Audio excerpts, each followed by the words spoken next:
Alors c'est donc pour vous présenter Antoine, ce qui n'est pas très facile. Le père Antoine est né au Liban en 1921. Il a été directeur des établissements scolaires lazaristes de Damas, car le père Antoine est lazariste. Il y a une grande tradition de rapport avec l'islam chez les lazaristes, et notamment de rachat des esclaves. Il a enseigné l'arabe à l'université d'Alger, tenez-vous bien, de 1980 à 1986. C'est-à-dire qu'après l'indépendance, bien après l'indépendance, un prêtre a été appelé par les intellectuels arabes, par la direction de l'université d'Alger, à enseigner l'arabe. Et quand on sait que l'arabe est réservé, l'enseignement de l'arabe est réservé aux musulmans, on se rend compte à quel point le père Antoine est respecté des intellectuels arabes. Il a publié plusieurs études théologiques et sociologiques en langue arabe, car le père Antoine est arabophone de naissance, ce qui le distingue de la plupart, de pratiquement tous les arabisants qui ont appris l'arabe et qui ne savent pas, par exemple, que le même mot pour un arabe chrétien et pour un arabe musulman n'a pas forcément les mêmes connotations. Et ça ne prend pas forcément aux langues.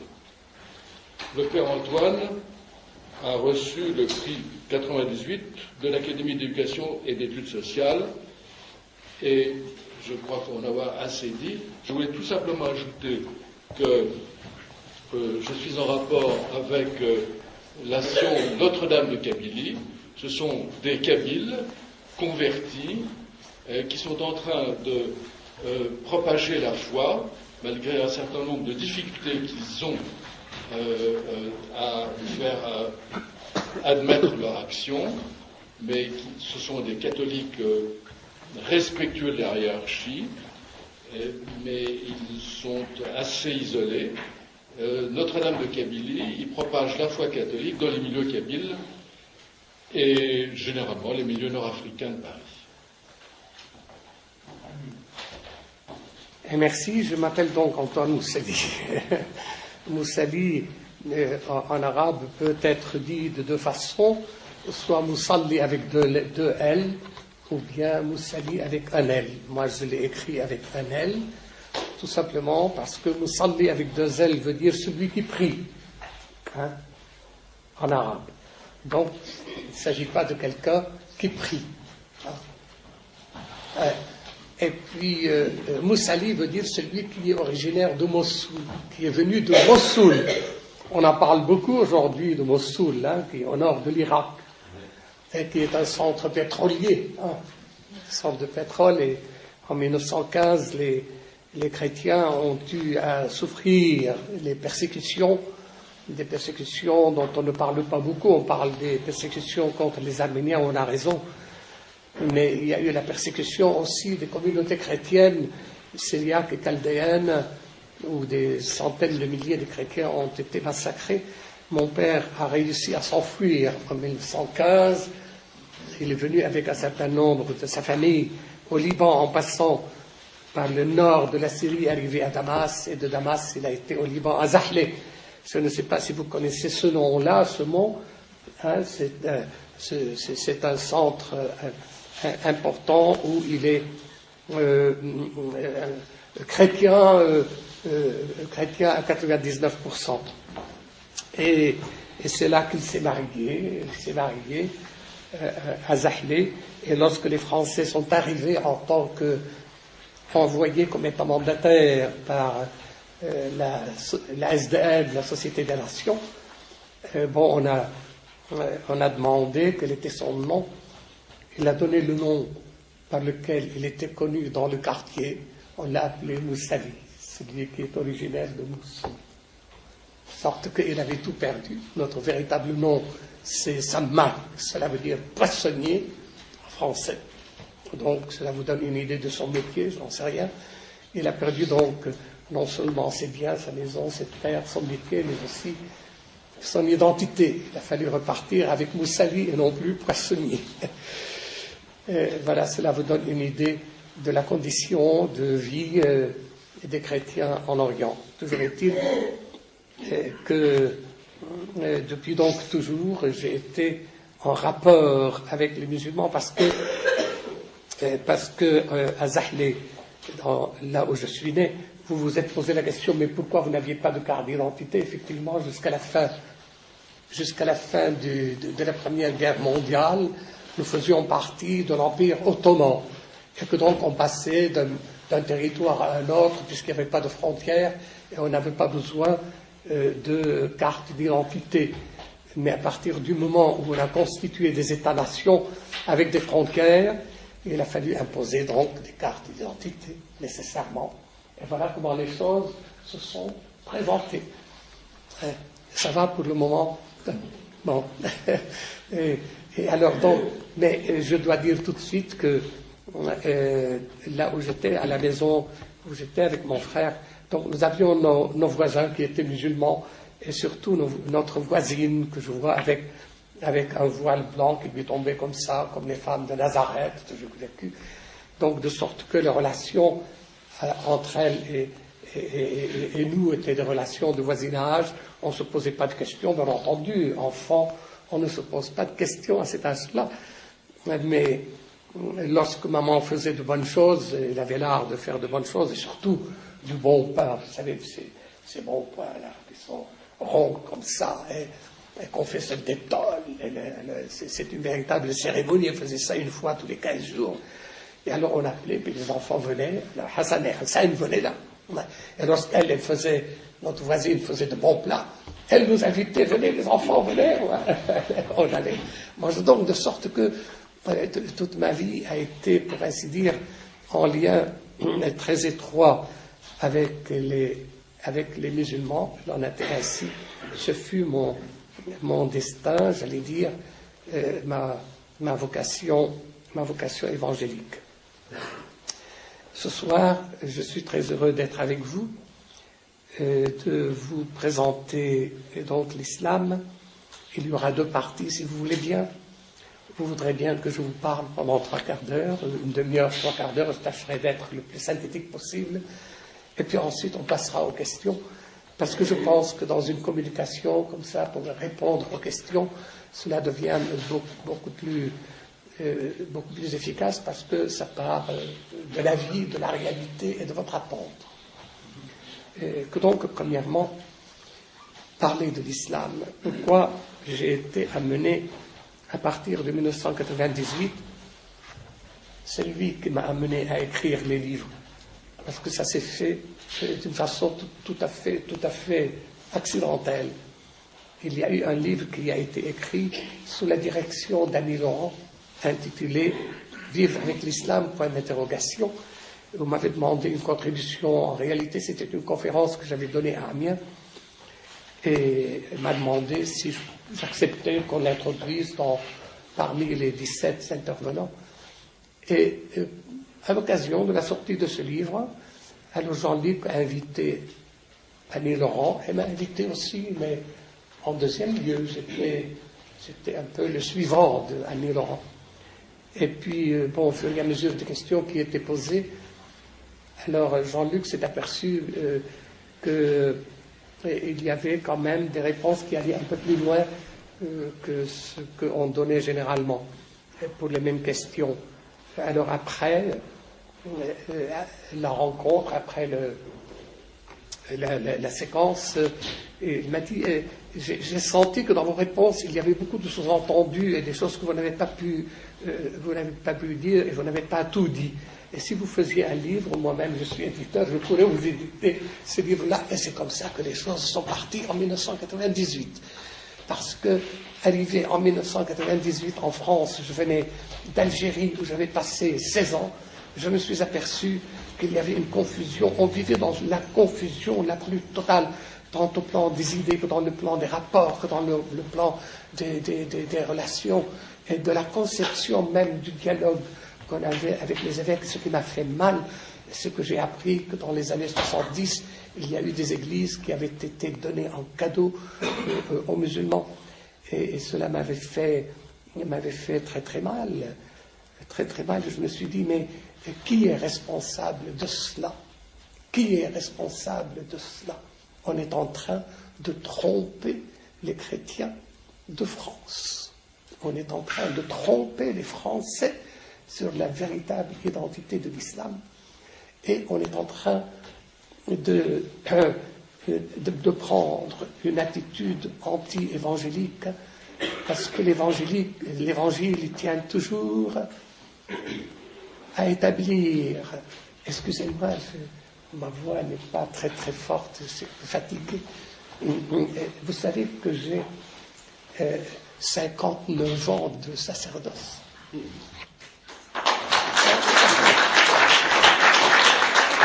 C'est mon véritable âge, mais je n'ai pas la voix de 59 ans.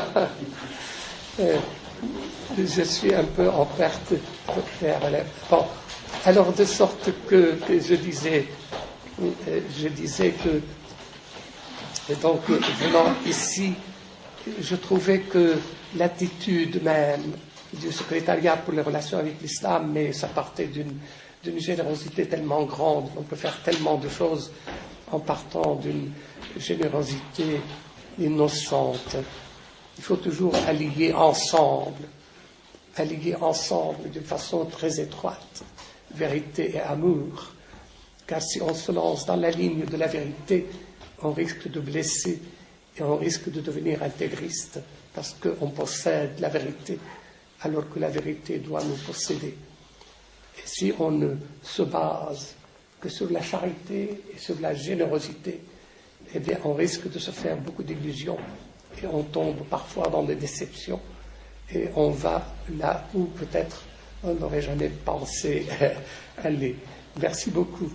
Et donc, un des principes essentiels que nous retiendrons déjà ce soir, comme une ligne d'orientation, de direction, c'est que nous avons le devoir, nous les serviteurs de l'Évangile, d'établir toujours un lien étroit entre vérité et amour. Ainsi donc, le fait pour moi d'avoir écrit La Croix et le Croissant a répondu à quelque chose qui m'habitait et qui était une véritable souffrance. Je considère que cette rencontre qui a eu lieu en 1997 a été véritablement providentielle. Avant d'en arriver à l'étude, à la présentation de l'islam à proprement parler assez rapidement, deuxième idée, je voudrais que l'on fasse une différence entre les 4 degrés, 4 démarches par rapport au dialogue islamo-chrétien. Il y a d'abord le dialogue de la vie, où l'on ne doit pas se poser des questions parce que le prochain est là, parce que l'autre différent est là, et qu'au nom de l'autre, A majuscule, nous avons à rencontrer l'autre pour découvrir le visage du Seigneur en lui. Le dialogue de la vie, c'est celui que vous pratiquez, c'est celui que nous pratiquons tous, c'est celui que nous pratiquons naturellement, parce que c'est la vie qui s'impose à nous, et que dans ces rencontres-là, c'est l'amitié qui compte par-dessus tout, et nous avons à établir des liens de solidarité, d'amitié, de communication, d'accueil, parce que un des points essentiels de notre évangile, c'est l'accueil de l'homme, considérer l'autre, celui qui se présente à nous, si nécessaire à nous, parce qu'il n'y a pas de nous sans l'autre, il n'y a pas de je sans le tu, c'est lui qui m'ouvre véritablement en mon jeu. Eh bien, c'est à partir de cette altérité-là qu'il faut toujours miser sur l'homme. Et c'est là que se situe le deuxième degré du dialogue islamo-chrétien. C'est le dialogue associatif. Que nous le voulions ou non, nous sommes embarqués, nous sommes associés pour édifier une société qui soit digne de l'homme, dans la mesure où elle est digne de l'homme. Et nous savons de quoi nous parlons lorsque nous parlons de la dignité de l'homme. Jésus-Christ nous l'a suffisamment révélé. Nous savons que créer une société qui soit digne de l'homme, elle est, par le fait même, digne de Dieu. Or, il se trouve à ce niveau-là déjà, nous avons, nous, chrétiens, vous avez, vous, chrétiens, un devoir, une vocation particulière, c'est d'ouvrir le musulman à l'homme. Parce que un des premiers constats de notre rencontre avec le musulman, c'est que lorsque le musulman rencontre quelqu'un d'autre qu'il ne connaît pas, il a dans le cœur l'idée de s'enquérir sur son appartenance. Le thème de l'appartenance est excessivement important. À quelle ethnie il appartient, à quelle tribu il appartient, à quelle religion il appartient. Et nous avons, nous, dans notre cheminement avec lui, à l'ouvrir à la dignité de la personne humaine, avant de découvrir son appartenance. Même si je ne sais pas à quelle ethnie il appartient, il m'appartient en Jésus-Christ de le découvrir comme homme aimé de Dieu et qui a une valeur incommensurable et infinie. Et que donc nous avons là, je me souviens bien qu'un jour, j'avais raté le train en Algérie, et vous savez, il y a un train, j'étais à 150 km d'Alger, et je me suis dit, comment rentrer à Alger à pied, je vais faire 150 km, je me suis dit, allez, adieu va. Je suis parti sur la route, et toutes les voitures qui passaient, je faisais un signe. Et enfin, une voiture s'est arrêtée de l'autre côté, et cette voiture m'a fait signe, venez, venez. Et alors, elle m'a dit, mais où est-ce que vous allez comme ça? Je lui ai dit, je vais jusqu'à Alger, et vous allez à pied comme ça. Je lui ai dit, voilà ce qui m'est arrivé. Montez, nous allons à Alger. Il s'est trouvé qu'il s'agissait d'un responsable imam d'une mosquée de Lille. Je ne sais pas laquelle, je ne me souviens plus.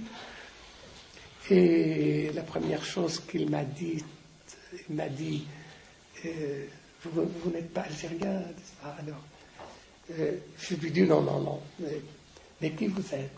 Voyez tout de suite. Je lui ai dit, je suis libanais. Mais la cause n'était pas entendue, parce qu'il voulait savoir si j'étais de Beyrouth Est ou de Beyrouth Ouest. Et je me suis bien gardé de répondre à ces questions. Et à chaque fois, je répondais d'une façon évasive. Alors, en fin de compte, lorsqu'il est arrivé à 50 km d'Alger, n'ayant pas pu savoir qui j'étais exactement, il m'a dit, voilà, nous allons nous arrêter là. Je lui ai dit, je vous remercie beaucoup. Et j'ai pris un taxi pour rentrer à Alger. C'est pour vous dire l'importance de cette inclination profonde chez tout musulman, de savoir à quelle ethnie, à quelle religion surtout, appartient celui à qui j'ai affaire. Pourquoi cela? Vous voyez, déjà, on touche du doigt la théologie, parce qu'en islam, dans le Coran, le mot prochain n'existe pas. Ça a été une de mes grandes découvertes. Le mot prochain n'existe pas. Ça a été un des chocs les plus considérables que j'ai ressentis lorsque j'ai écrit le livre Judaïsme, Christianisme, Islam, et que j'ai traité de la question de l'altérité. Et vous savez, donc, j'en suis arrivé à consulter le Coran comme j'ai une synopse. Donc, je peux facilement aller voir. Je cherche Qarib. Vous savez un peu d'arabe, non? Le prochain se dit Qarib. Mais voilà, nous avons une Libanaise, là. Et oui, une charmante Libanaise. Elle est charmante, hein? Alors, Qarib. Et Qarib veut dire prochain. Vous voulez bien dire Qarib, s'il vous plaît? Et non, vous avez dit Qarib. C'est Qa. Pas Kha non plus. Qarib. Voilà. On essaye de dire quoi? Qarib. Bon. Alors, Qarib. Il n'y a pas Qarib. Vous ne le trouverez pas dans le Coran. Ce n'est pas pur hasard. Car l'islam est d'abord une religion tribale, au point de départ. Et donc, il y a le mot qurba. Qarib, Q-A-R-I-B, et il y a qurba, Q-R-B-A. C'est très proche, c'est la même racine, ça n'a pas la même signification.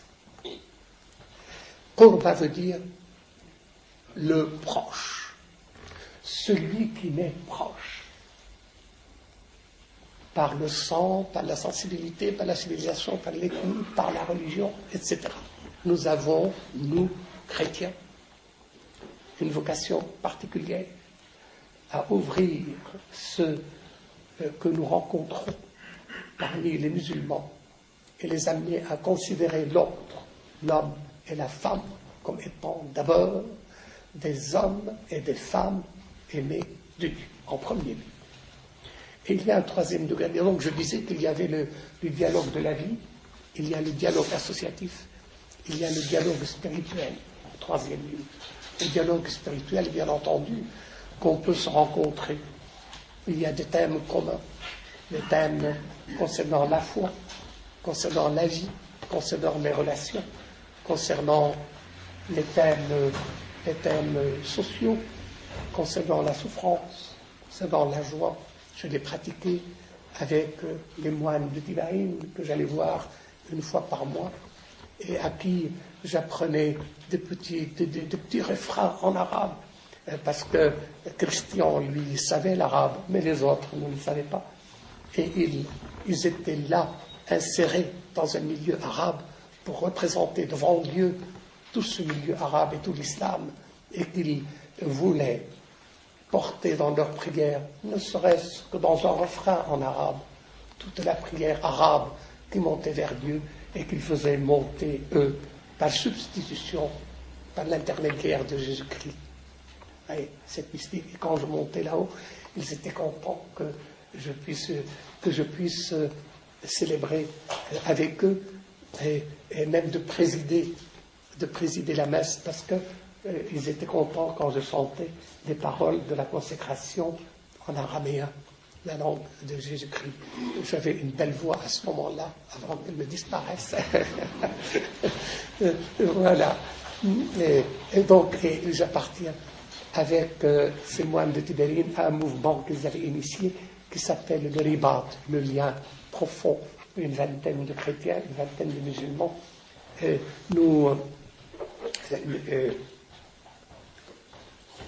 une vingtaine de musulmans, nous nous réunissions pour traiter de ces problèmes que nous avions préparés pendant plusieurs mois. Et alors, au début de la réunion, rapidement, n'est-ce pas, les musulmans chantaient un passage du Coran, et moi-même, je chantais un passage de l'Évangile en arabe. Ils étaient complètement sidérés, les pauvres musulmans. Comment peut-on prier en arabe en dehors du texte du Coran? C'est ce que m'a dit l'un d'entre eux. Et lorsque il m'a dit, je lui dis, mais moi je suis arabe chrétien. Je suis arabe chrétien. Je prie en arabe directement, à travers ma langue arabe, à travers l'évangile. Et il m'a dit, tu peux me donner une prière que tu pries tous les jours? Enfin, je dis plusieurs fois par jour. Voilà, je lui ai récité le Abana, le Notre Père. Il a écouté. Et puis, à la fin, il m'a dit, moi, je suis frappé par cette prière, elle est belle. Mais si tu pouvais changer le premier mot, ne dis plus Abana, Notre Père. Il ne faut pas dire Notre Père. Ah bon? Je dis, si je ne peux pas dire Notre Père, ce n'est plus une prière chrétienne, je n'en ai plus besoin. Voilà, ça vous donne une idée. Vous voyez, déjà, ça vous donne une idée de la séparation profonde qu'il faut accepter, parce que c'est une souffrance qu'il ne faut pas éluder, qu'il faut savoir porter. Et puis donc, le troisième, on peut se rencontrer, mais où chacun se met à l'écoute pour savoir ce que l'autre pense au sujet de ce thème commun, où toujours nous ne nous rencontrons pas. Et un des points essentiels, c'est que nous avons l'obligation, à laquelle je tiens encore aujourd'hui, où les musulmans prient tous les jours pour les chrétiens, et le chrétien doit prier tous les jours pour le musulman. Donc vous voyez, je suis engagé dans la vérité et l'amour n'est-ce pas, sur le plan de l'évangile et de la mission, sans compter que ma vie missionnaire s'est passée presque tout entière au service des musulmans. Ainsi le Seigneur l'a voulu. Ainsi le Seigneur l'a voulu. Il y avait bien quelqu'un qui pas là, et qui persécutait, etc. Et alors, donc j'ai passé 20 ans de ma vie en Syrie, au service de l'islam. J'ai passé 16 ans de ma vie en Algérie, au service des musulmans, pas au service de l'islam, des musulmans. Et c'est là que j'ai été amené à approfondir l'islam. Parce que lorsqu'on est au Liban et en Syrie, on ne se pose pas de questions sur l'idéologie, sur la religion qui nous habite. Tu es musulman, nous sommes chrétiens, et nous nous acceptons les uns les autres comme ça. C'est une réalité, ce qui ne nous empêche pas que de temps en temps, eh bien, on se heurte les uns aux autres parce que la vie est là et des fois, il y a des raisons que la raison ne connaît pas et qui fait qu'on rentre dans l'irrationnel. Je disais donc qu'il y a le dialogue de la vie, le dialogue associatif, le dialogue spirituel, et puis le dialogue théologique.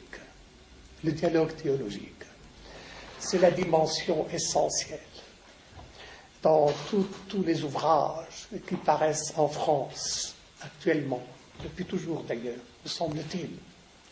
On élimine cette dimension théologique. La théologie, on n'en a que faire. Pourquoi parler de théologie? On perd le sens de la véritable dimension essentielle de l'islam, car l'islam est d'abord une théocratie.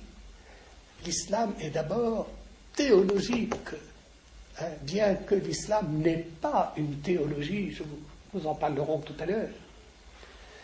Et il y a donc un deuxième principe essentiel dans nos relations avec l'islam, c'est qu'il n'y a pas de théologie sans anthropologie.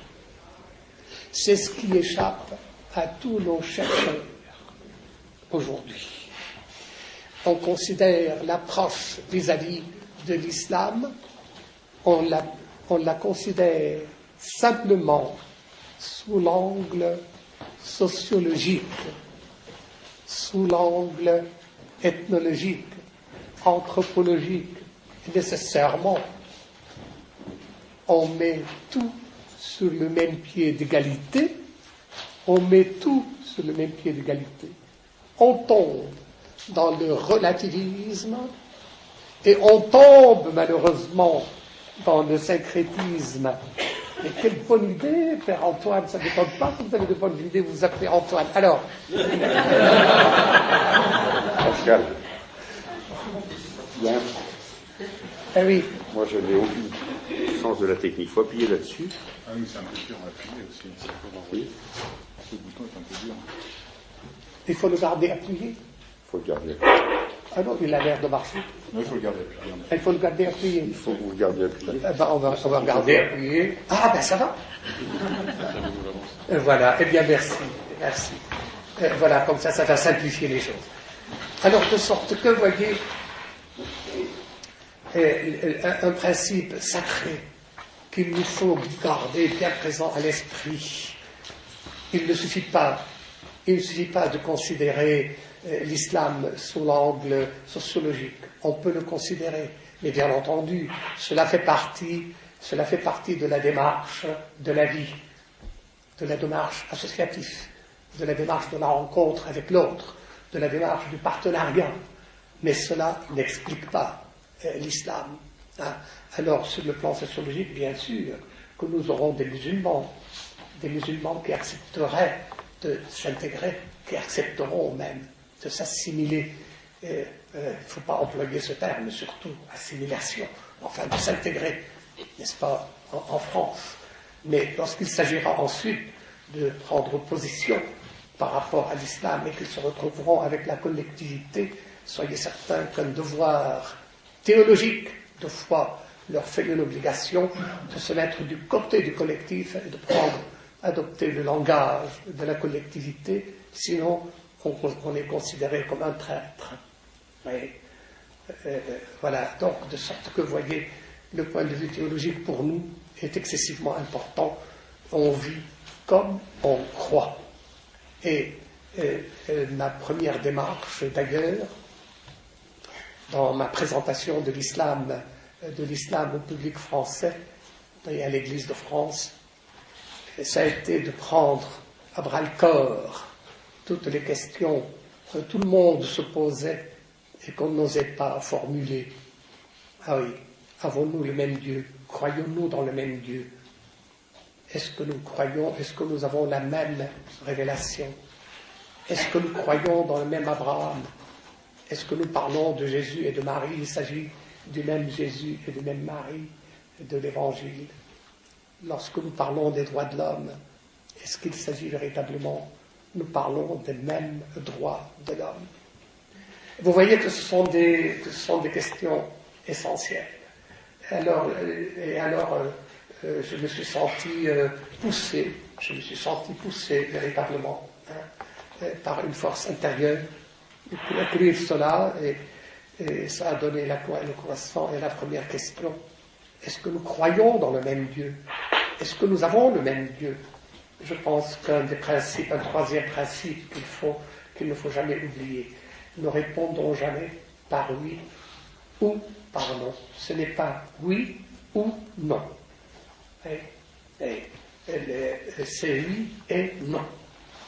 Et nous n'employons pas le et. Il y a déjà donc une ambiguïté dans notre façon de répondre.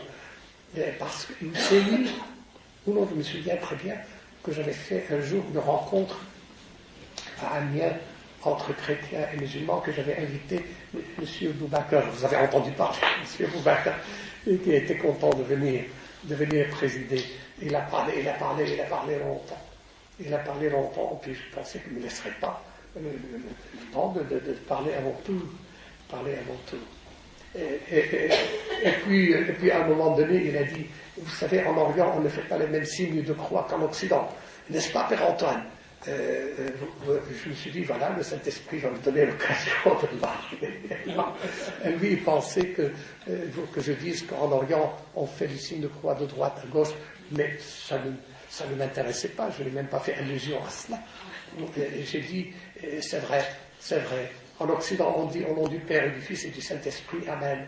Nous, en Orient, nous disons au nom du Père et du Fils et du Saint-Esprit, le Dieu un, Amen.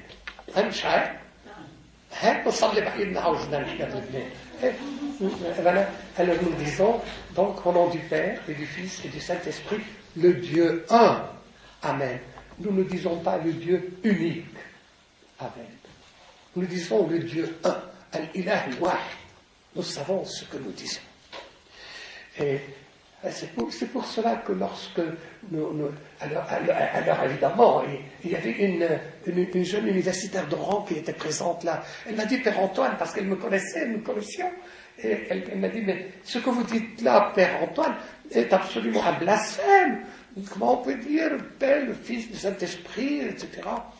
Et puis je lui dis, tu vois, il y a le gros malentendu qu'il y a entre nous. Non, sois tranquille, je vais tâcher d'expliquer le plus simplement du monde. Je peux, Monsieur Boubacar, je peux expliquer un tout petit peu. Alors il m'a dit, oui, mais pas trop.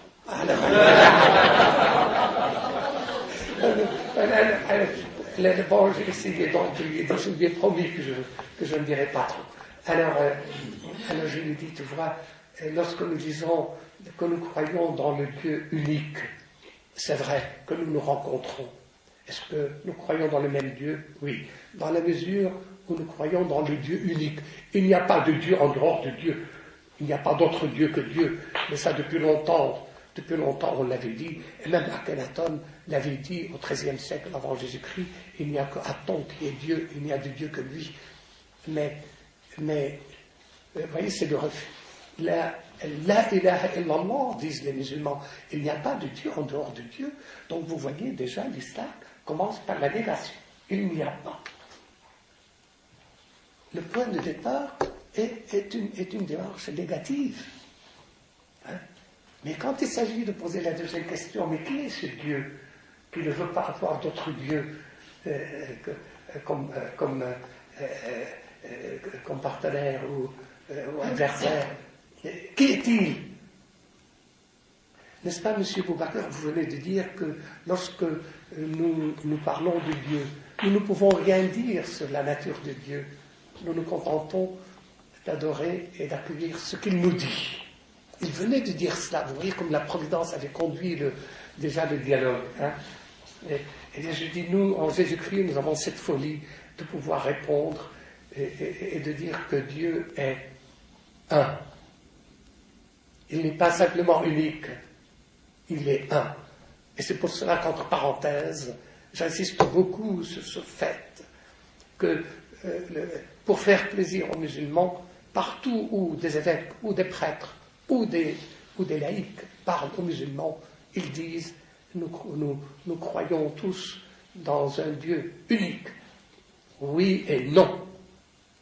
Pourquoi ne pas dire nous croyons dans le Dieu un? Ça va aussi bien. Que pour le musulman, ça ne fait pas de problème, puisque wahid en arabe, ils emploient le terme wahid.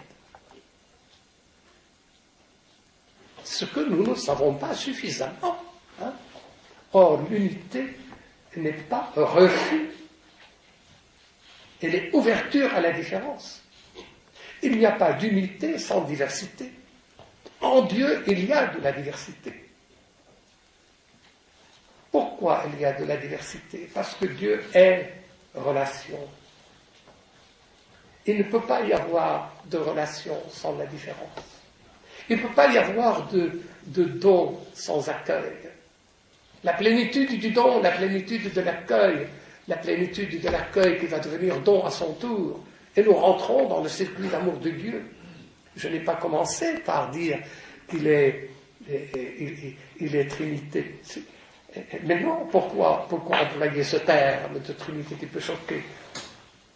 Dire que Dieu est ontologiquement, essentiellement relation. Et que l'homme créé à l'image de Dieu est essentiellement relation.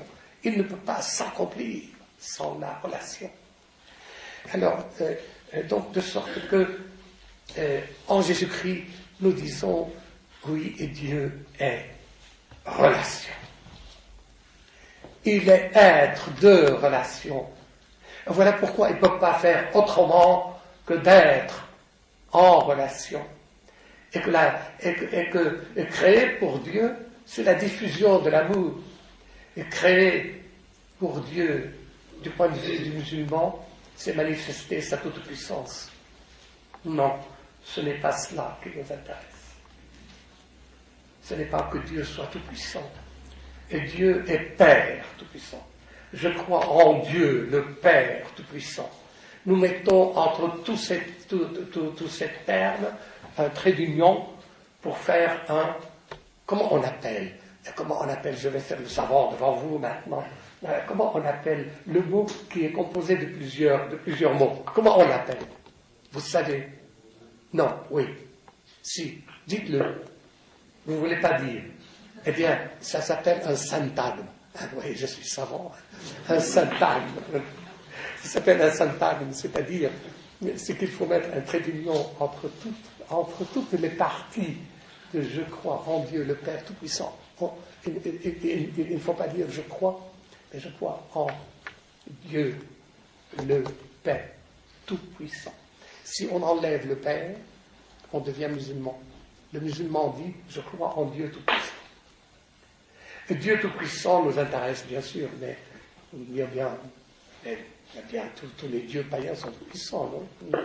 Et donc, il ne nous intéresse pas. Il nous intéresse dans la mesure où la révélation nous a appris que Dieu est Père et qu'il est donc amour. Il se trouve ceci qu'il y a une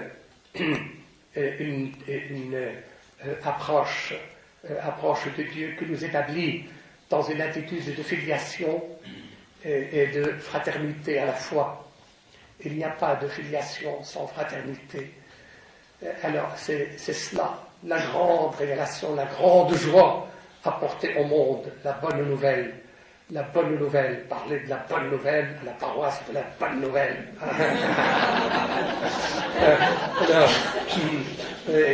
C'est cela la bonne nouvelle. Dieu est à nous. Et que donc tout se détruit à partir de là. Nous avons une théologie, la richesse de la théologie chrétienne. Mais je ne vais pas trop m'attarder, parce que je vais dépasser déjà la demi-heure, je l'ai bien dit. Et puis, l'islam. L'islam se contente de se taire, d'adorer et d'obéir. Au cœur de l'islam, il y a l'obéissance. Au cœur du christianisme, il y a l'amour. Le musulman ne peut rien dire sur la nature de Dieu, mais il peut avoir un discours sur Dieu. C'est pour cela qu'il a 99 noms de Dieu. Il les appelle les 99 bons noms de Dieu. Mais tous les noms ne sont pas très beaux. Parce que le musulman, quand il récite son chapelet de 99 noms, vous savez, le chapelet arabe, hein? Moi j'en ai un très beau qui m'a été donné en cadeau par le ministre de l'Intérieur de Damas, quand je suis parti de Damas. Parce que j'avais son fils au collège. Et alors, de temps en temps, je le prends pour faire passer la nervosité dans les doigts. Et alors, mais les musulmans, eux, les arabes, non, ils récitent les 99 bons noms de Dieu. Or, Dieu aussi est miséricordieux, il est tout-puissant, il est créateur, mais il est aussi le vengeur, mais il est aussi le rusé. Et le rusé, c'est pas très bon, hein, qu'on appelle Dieu, qu'il soit plus rusé que les hommes, le plus rusé parmi les rusés. Eh bien, il y a des choses comme ça. Il est celui qui écrase, il est celui qui opprime, il est le violent. Mais il y a d'autres de bons noms, effectivement, mais tous ne sont pas très bons. Mais on ne s'en aperçoit pas en islam, parce qu'on ne regarde pas les choses à travers le regard de Jésus-Christ, parce que l'islam n'a pas découvert le visage de Dieu dans le visage des hommes. Et il n'y a que Jésus-Christ qui peut nous ouvrir à la beauté du visage des hommes.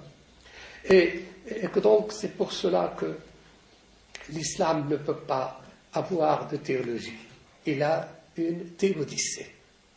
La théodicée, cela veut dire théos, qui veut dire Dieu, dicere dire. Théos, grec, dicere dire. Parler au sujet de Dieu. On ne peut pas dire qui est Dieu. Dieu qui est Dieu. Approfondir Dieu, cela tient de la foi que nous avons en Jésus-Christ, qui a été le premier à nous engager sur cette voie-là. Sans compter que dans les 99 noms de Dieu, le mot amour n'existe pas. Pourquoi? Non, le mot amour n'existe pas.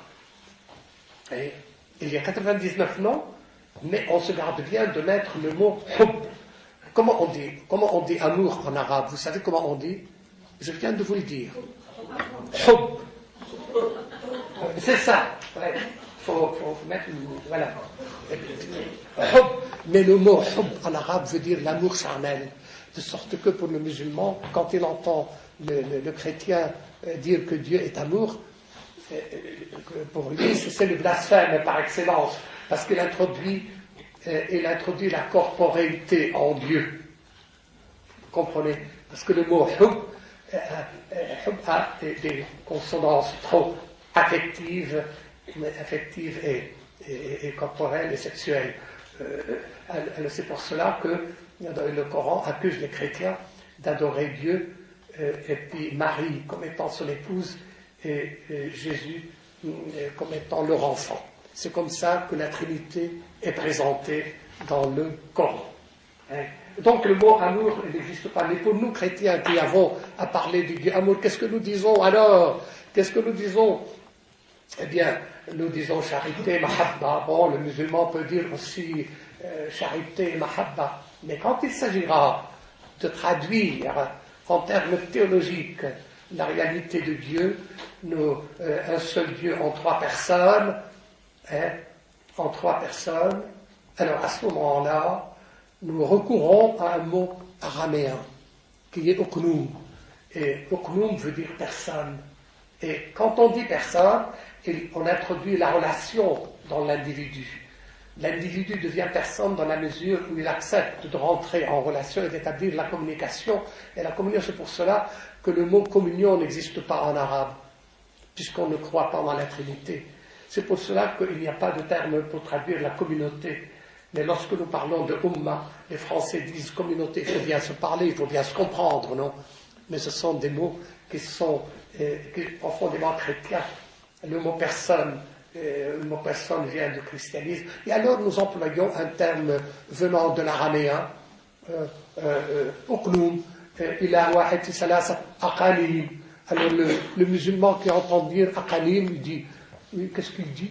Alors si jamais il a la hardiesse de me demander ce que je veux dire par Uknum, c'est l'occasion d'établir une conversation et de l'ouvrir peut-être, on ne sait jamais où l'Esprit Saint peut se loger pour venir pénétrer le cœur de celui à qui il met sous notre champ. Alors on essaie de lui expliquer ce que ça veut dire ce mot. Nous sommes araméens que nous avons arabisé et que les jésuites ont introduit dans le dictionnaire arabe-français. Voilà. Il est donc très important pour nous de nous dire que le point essentiel qui est renié par l'islam, qui est fondamental et qui engage la conception que nous avons de l'homme et de la société et des relations entre les hommes et les sociétés, c'est la Trinité. Et l'islam est le refus de la Sainte Trinité. Je vous en supplie, lorsque vous faites des rencontres catéchétiques entre les enfants, et s'il y a des musulmans, et s'il y a des parents musulmans, vous faites plaisir aux musulmans, ne mettez pas sur le même pied d'égalité l'Évangile et le Coran, et encore moins un cierge devant les deux. Et s'il y a des cérémonies de mariage mixte, ne portez pas l'Évangile et le Coran sur l'autel en disant mais tout cela appartient au dialogue. Il faut bien montrer que nous sommes ouverts et que nous nous acceptons. Malheureusement, le musulman ne nous accepte pas. Il n'est pas question d'accepter ou de ne pas accepter de toute façon. Il s'agit de la vérité dans l'amour. Et que donc, un jour, lorsque un ami musulman d'Amiens, un responsable de la mosquée de la Lumière, est venu me voir en me disant, mais nous aussi nous disons que Dieu est amour. Je lui ai dit, oui, bien sûr, mais est-ce que tu penses que Dieu est Trinité? Il m'a dit, mais non, Dieu le plaise. Mais c'est cela, signifie Trinité. Et lorsque nous parlons de Trinité, nous parlons de Dieu amour. Et ce que tu dis, tu veux dire que Dieu est capable de gestes de charité, de gestes de générosité, mais bien sûr, Dieu tout de même est comme les hommes, il est même meilleur que les hommes. Mais il ne s'agit pas de ça du tout. Alors je me suis dit, tu peux m'expliquer, puis c'est assis, puis je lui ai expliqué, à partir de l'amitié, on peut expliquer beaucoup de choses, vous savez, et puis après, il me dit, vous savez, quand même, il faut être tolérant. Je lui dis, cesse de parler de tolérance, s'il te plaît, parce que moi, je n'accepte pas qu'on me tolère, et je n'accepte pas qu'on me demande de te tolérer. Mais alors, qu'est-ce qu'il faut dire? Alors, il s'énerve de temps en temps. Mais alors, qu'est-ce qu'il faut dire? Il faut dire, nous nous acceptons différents. Nous nous acceptons mutuellement et nous nous aimons dans la mesure où nous sommes différents. Nous ne nous aimons pas parce que nous sommes les mêmes, mais parce que nous sommes mêmes, mais parce que nous ne nous aimons pas parce que nous sommes tous les mêmes et que nous nous habillons de la même façon et que nous pensons de la même façon. Il n'y a pas de richesse à se rencontrer tous dans une même uniformité. L'uniformité ne fait pas partie du christianisme. On n'habille pas les femmes de la même façon, en noir ou en bleu ou en je ne sais comment. Il n'y a pas qu'une seule fleur dans un jardin, je lui ai dit. Il n'y a pas qu'une seule fleur dans un jardin. Le jardin est d'autant plus beau qu'il y a beaucoup de fleurs et que le bouquet, j'en sais rien, je ne vais pas continuer. Alors, vous voyez, et donc, l'islam, par le fait même qu'il croit en Dieu unicité, il est uniformisateur et refus de la différence. Et d'où l'attitude qu'on a lorsque dans des situations de ressentiment, peut aboutir à des attitudes de violence. Vous voyez déjà, et rien qu'en essayant d'approfondir cela. Deuxième question, est-ce que nous avons le même Abraham? Oui et non, parce que pour les musulmans et les chrétiens, oui, parce qu'il s'agit d'un modèle de la foi. Mon Dieu, les modèles de la foi, la Bible ne nous donne pas des modèles. La Bible nous donne des personnages qui nous parlent de Dieu. Ce sont des lieux théologiques. Les récits bibliques sont des lieux théologiques. Abraham nous parle de Dieu, du Dieu de l'alliance, donc de l'amour. Il nous parle du Dieu de la promesse. Il n'est pas simplement un modèle de la foi abandon, le premier musulman. Hein? Est-ce que nous avons la même, je vais vite maintenant, je peux me permettre, puisque j'ai donné l'essentiel, est-ce que nous avons la même révélation? Mais pas du tout, puisque la révélation en islam, toute la révélation est tombée en l'espace comme ça du ciel, est tombée toute faite, sans laisser de place à la liberté de l'homme, pour donner un texte valable pour tous les temps et tous les lieux et les espaces, et qu'il est tombé tout fait. Donc il n'y a pas d'histoire de la révélation. Et que donc, un principe essentiel qu'il faut tenir mordicus, l'islam n'est pas une histoire. L'islam a une histoire. Il y a un avant et il y a un après. Mais il n'est pas une histoire. Il ne rentre pas dans l'histoire de l'alliance. C'est impossible. Puisque tout est tombé définitivement et tout nous a été donné et imposé. Et Dieu est tout-puissant. Dieu impose. Il ne propose pas. Encore moins, il ne se propose pas. En islam. Vous voyez que il n'y a donc pas cette foi en un Dieu qui s'adapte à l'homme. La merveille de la révélation biblique est Dieu qui s'adapte à l'homme. Et Dieu qui, dans un mouvement d'amour, décide de venir vers l'homme pour lui apprendre à aimer, pour l'ouvrir au partage. Car si Dieu est miséricordieux, il l'est dans la Bible, miséricordieux. La miséricorde appartient aussi à l'islam. Mais la miséricorde s'ouvre au pardon, tout simplement, mais ne s'ouvre pas au partage. D'où ce blasphème pour le musulman de savoir qu'un chrétien croit en un Dieu qui se fait humble, qui se fait serviteur, qui se fait kénosis. Seul le christianisme a eu la hardiesse de présenter ce Dieu qui sert. Je suis venu pour servir et non pour être servi. Tout simplement pour nous apprendre à croire en lui et à aimer comme lui aime, le comme de Jésus-Christ, comme lui aime. Et nous n'avons donc pas de principe, nous n'avons pas de dogme en premier lieu, nous n'avons pas de morale en premier lieu, nous avons une personne vivante et qui s'est présentée à nous, qui nous donne sa lumière, sa force et qui nous apprend à aimer avec son esprit, par son esprit, comme lui a aimé. Ainsi donc, nous n'avons absolument pas la même révélation, et que dans des discours qu'on peut entendre, ou dans des feuilles officielles qu'on peut envoyer aux instances supérieures des musulmans pour leur faire plaisir, il ne s'agit pas de faire plaisir. Hein? On dit, mais c'est une parole de Dieu autre. Il ne s'agit pas d'une parole de Dieu autre. Dieu a parlé en Jésus-Christ. En dehors de Jésus-Christ, tout nous a été donné. Et que donc, il nous faut tenir mordicus qu'il n'y a pas de salut en dehors de Jésus-Christ. Et c'est là le mystère chrétien. Le Christ dépasse nos frontières et l'Esprit Saint appartient à toute l'humanité. Nous ne savons pas le comment que Dieu emploie pour sauver tous les hommes et pour les amener au salut par Jésus-Christ, en Jésus-Christ. Mais il le fait, et nous le savons, c'est un des points essentiels de notre foi. Ne laissons pas cela dans l'oubli, dans la méconnaissance, et sous prétexte de nous rapprocher davantage les uns des autres. Est-ce que nous avons le même Jésus?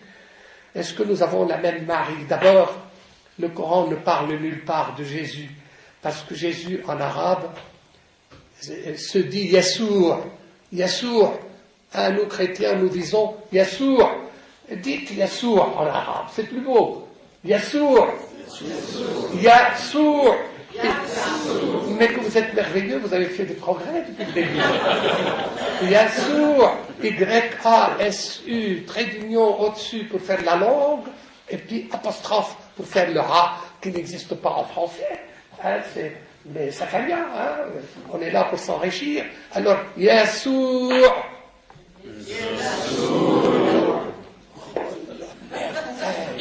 Quelle merveille!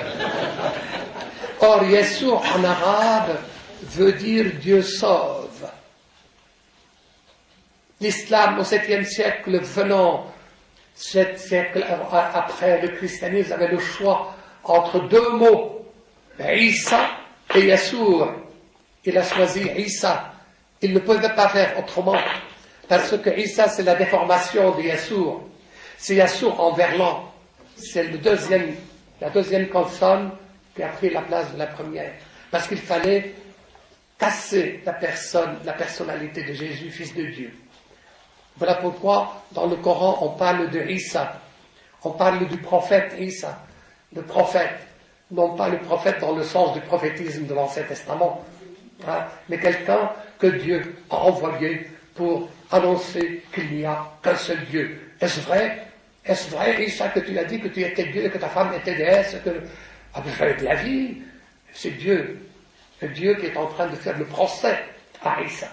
Jamais de la vie. Toi qui sondes le cœur, tu sais très bien que je suis incapable de dire un blasphème de cette sorte. Mais alors pourquoi tes disciples, ceux qui te suivent, vont disant partout que tu es Dieu et que ta mère est mère de Dieu? Ils sauront un jour ce qu'il en coûte de dire cela.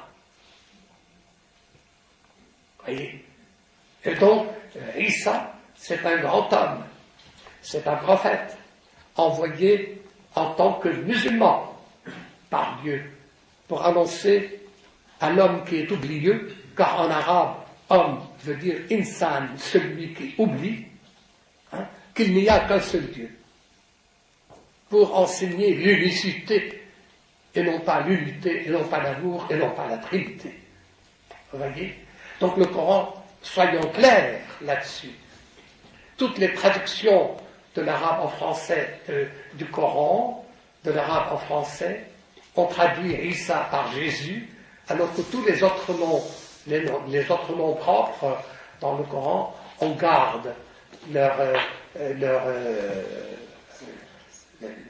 leur nom, tel qu'ils sont. Moïse reste Moïse, Abraham reste Abraham, et Jonas aussi, et tous les autres.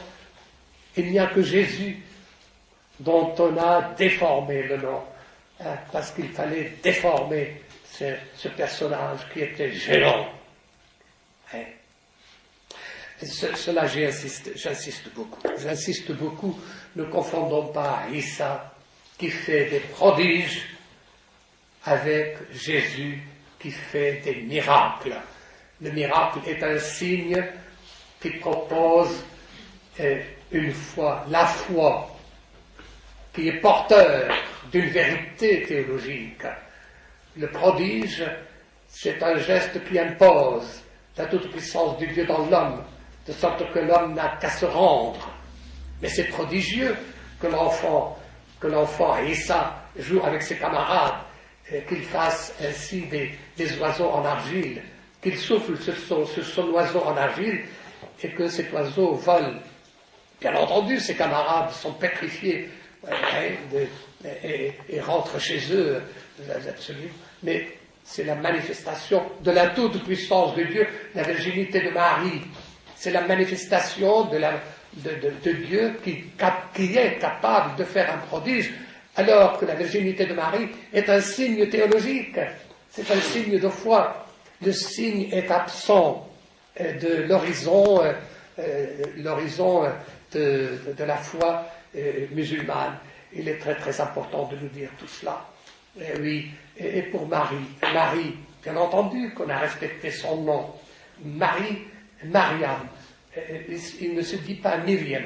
Ce n'est pas Myriam. Myriam est proche de la myrrhe. Non, Marie, c'est la reine de la joie, non?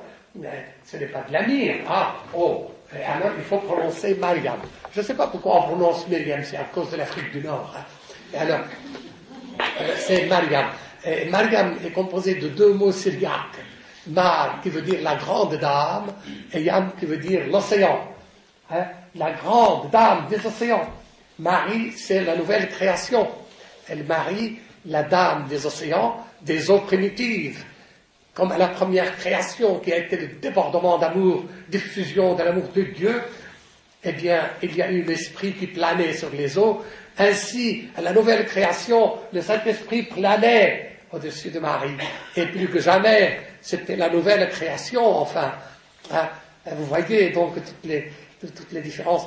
Mariam. Or, les musulmans ont gardé la consonance originelle du nom de Marie, Mariam. Mariam, laqad istafaki bayna jami'i nisa'il alamin. Vous avez compris? Il t'a choisi parmi toutes les femmes du monde. Istafaki min bayna jami'i nisa'il alamin. Oh là là. Et c'est très beau. C'est un très très beau texte du point de vue mélodieux, parce que le Coran est. Il y a 114 chapitres dans le Coran, tous ne se valent pas, bien entendu, mais enfin, 114, il se présente dans une forme, comment dirais-je, descendante, c'est-à-dire que les chapitres, surat en arabe, veut dire chapitres, qui ont le plus de versets, comme le premier, le deuxième, je veux dire, pas le premier, le deuxième, comprend 300. Le dernier comprend 7. Il a fallu mettre 114 chapitres.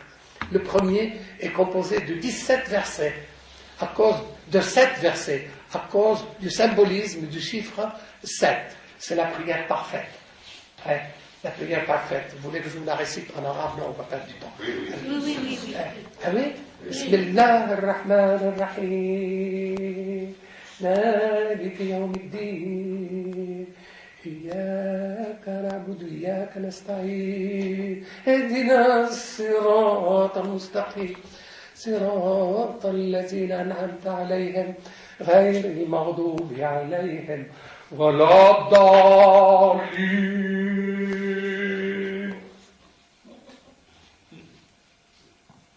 Et alors après, on se lave avec la prière comme ça, et puis on se lave à droite et à gauche.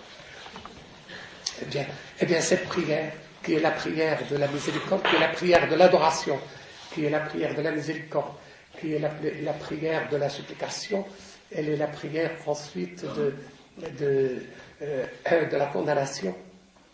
Parce que le 7e verset concerne les juifs et les chrétiens. Conduis-nous sur la voie droite. Conduis-nous vers la voie droite. En arabe. Et non pas conduis-nous dans la voie droite pour faire plaisir aux musulmans. Conduis-nous vers Erdina Sirat. Montre-nous où se trouve le Sirat. Vous voyez les traductions.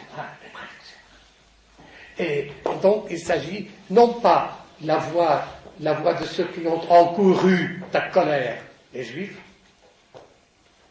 ni les dévoyés, les chrétiens. C'est pas moi qui dis ça, ce sont les commentateurs du Coran qui disent ça. Dans l'île, pourquoi nous sommes dans l'île? Parce que nous sommes des dévoyés, nous acceptons de mettre un Dieu à côté de Dieu, d'associer un Dieu à Dieu qui est Jésus-Christ. Donc nous sommes des dévoyés. Alors donc Marie est la seule femme qui est citée par son nom dans le Coran. On lui fait une place à part, mais parce qu'elle est l'archétype de la musulmane parfaite. Isa est l'archétype du musulman parfait. Tous les personnages bibliques de l'Ancien Testament, c'est des personnages, c'est des musulmans. C'est des musulmans. Car Tous ces personnages viennent illustrer un principe fondamental. Si on n'obéit pas à Dieu, Dieu va rentrer en colère et nous punir. La preuve, voilà. Et on donne l'exemple d'Abraham, l'exemple de Jonas. L'exemple de Jonas. On ne parle pas des prophètes, ni des grands, ni des petits prophètes dans le Coran. Pourquoi? Parce que les prophètes, les grands prophètes et les petits prophètes, comme on dit, ça, eh bien, ce sont des prophètes de l'intériorité, ce sont les prophètes de l'alliance, ce sont les prophètes de la promesse, pour préparer les cœurs à la venue du Messie. Et le Coran n'a rien que faire. Vous voyez tout le malentendu lorsqu'on cherche la rencontre de la Bible avec la Bible dans le Coran. Mais enfin, à quoi pense-t-on? Oui, donc je vous signale avec force cela. Non pas que je veuille rejeter toute attitude de rencontre, mais on peut prendre le point de départ de la rencontre à partir du personnage. Le personnage qui obéit à Dieu, et puis ensuite leur montrer quelle est sa véritable identité. Sa véritable identité ne se réduit pas à lui, elle ne se réduit pas à la confiance qu'il fait par l'obéissance pour obéir à Dieu, confiance aveugle, l'obéissance aveugle, elle est dans la mesure où ce personnage de l'Ancien Testament a parlé de Dieu et nous a révélé un nouveau visage de Dieu, puisque Dieu se révèle à travers les personnes, les personnages et les événements. C'est sa façon de se révéler. Il ne veut pas faire autrement. L'histoire est divine. Voilà. Un dernier mot. Est-ce que je parle trop, vous savez? Alors, un dernier mot. Est-ce que, lorsque nous parlons des droits de l'homme, nous mettons les mêmes choses sous les termes des droits de l'homme? Qu'est-ce que vous en pensez? Tenez, ce serait intéressant. Et vous, qu'est-ce que vous en pensez? C'est la seule chose sur laquelle je vais vous interroger. Hein? Bon, moi, si la femme est un homme comme les autres, on n'a pas tout à fait la même anthropologie. Ah, déjà, vous voyez, c'est déjà sur le plan pratique, on n'a pas la même anthropologie. Vous voyez, on n'a pas la même anthropologie. Alors, donc, il y a déjà donc nous avons une piste là que vous nous ouvrez à partir de la femme. C'est pas tout de suite, hein, vous allez parler de la femme. Hein. Alors, c'est vrai que c'est, évidemment. Donc, je dois vous dire ceci. Encore un principe sacré. Pourquoi nous ne parlons pas des mêmes droits lorsque nous parlons des droits de l'homme? Parce que le 10 décembre 1948, lorsqu'il y a eu la proclamation des droits de l'homme à l'ONU, cela est venu comme le fruit d'une imprégnation qui a duré 2000 ans de l'Évangile. L'Évangile qui a donné du visage de l'homme, de la vision de l'homme, un autre visage, une nouvelle vision. Et cela a été sacralisé, ça a été, comment dirais-je, sécularisé, mais cela va dans le sens de l'Évangile, que de faire en sorte que la révélation évangélique devienne tellement naturelle que l'homme l'adopte sans s'en apercevoir. Hein?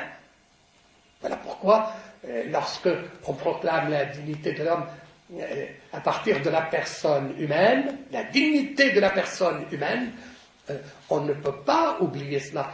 Et il ne faut pas oblitérer cette affaire-là. Il ne faut pas occulter la source à laquelle on a puisé cette richesse.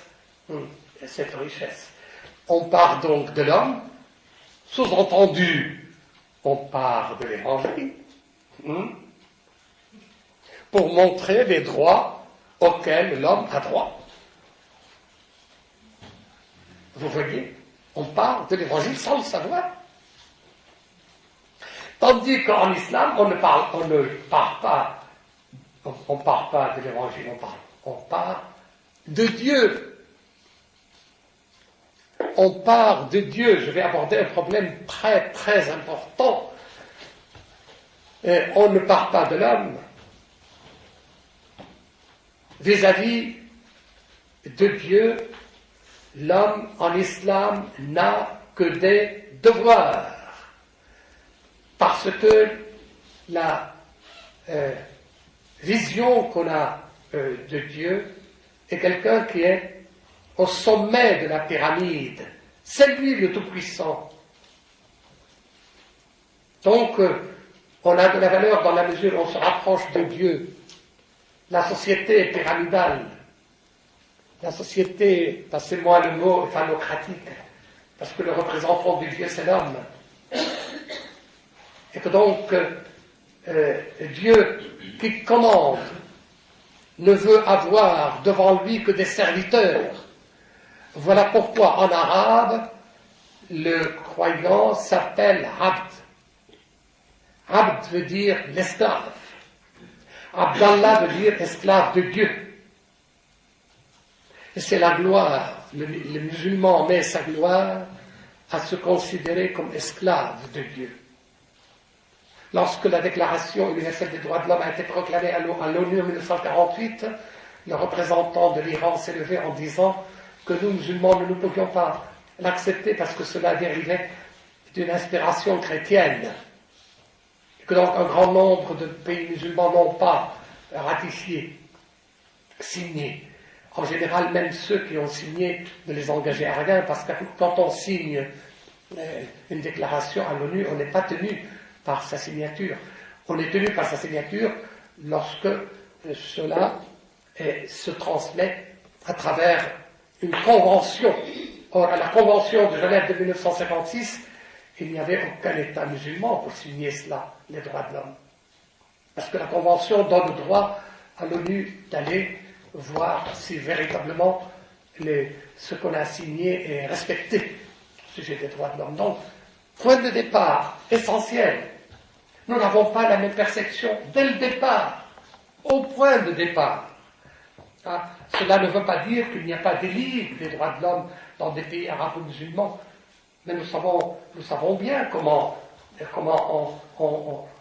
on les accepte sans les accepter, tout en les tolérant. Voilà.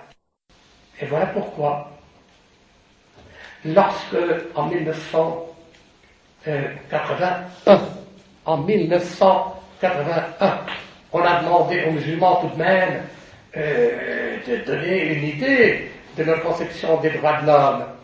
Ils ont donné les droits de l'homme en islam à partir de l'UNESCO. Il y a eu un texte qui a été donné en arabe et qui a été distribué en français et en anglais. Le texte arabe, je l'ai traduit.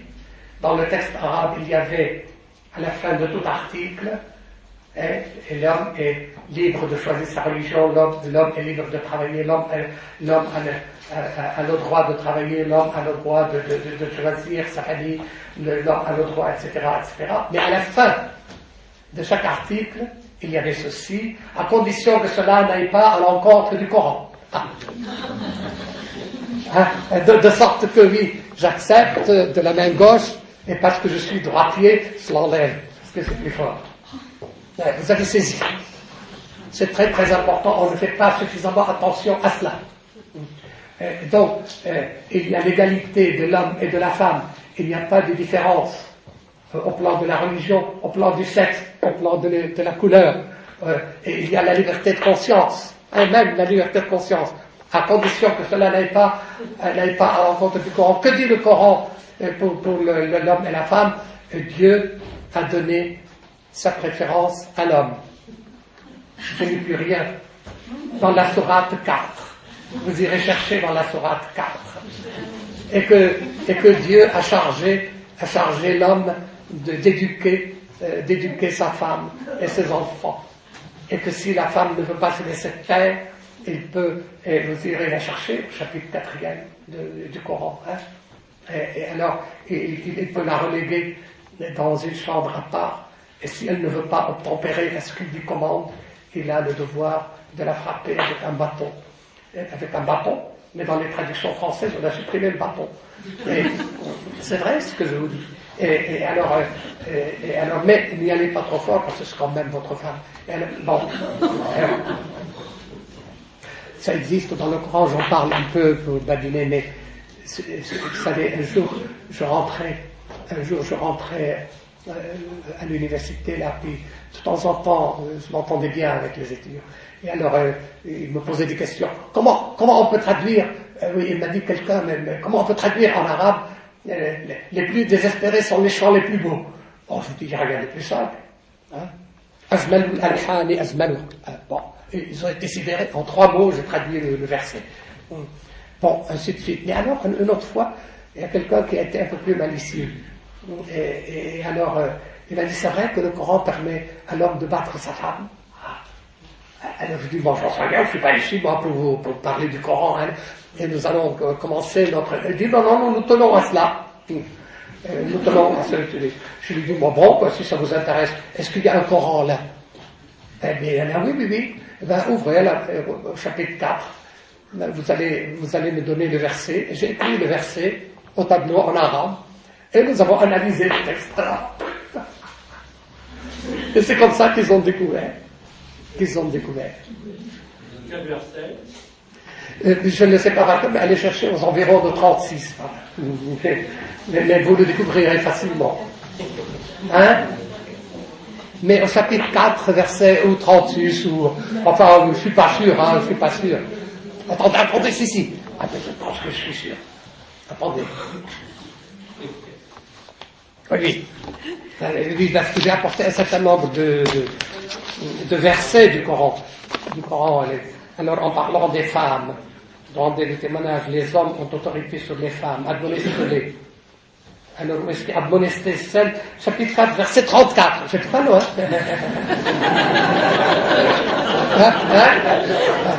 Voilà, je méritais que tu sois applaudi quand même.